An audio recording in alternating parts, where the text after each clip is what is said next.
வணக்கம். Change of work is rest.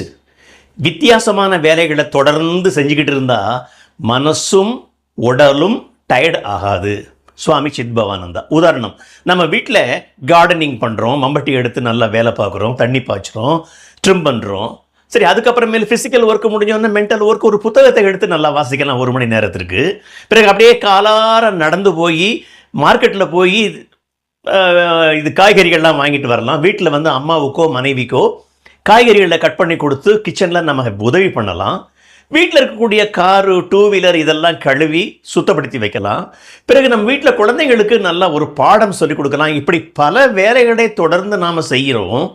வித்தியாசமான வேலைகளை செய்யும்போது மனசும் சரிதான், உடம்பும் சரிதான், டயர்டு ஆகாது. Change of work is rest. Swami Chidbhavananda.